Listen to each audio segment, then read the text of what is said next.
Yes, it is true that getting a degree will allow you to have a higher income, but if you're a woman, you will still be lagging behind.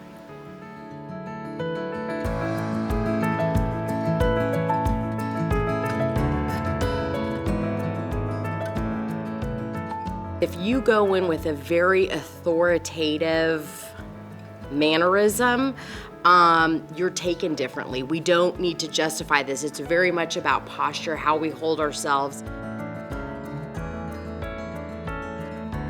You have to educate. You have to educate your customers, and the way you do it is, again, by listening to their problem. What I'm seeing right here is leadership, where action is happening.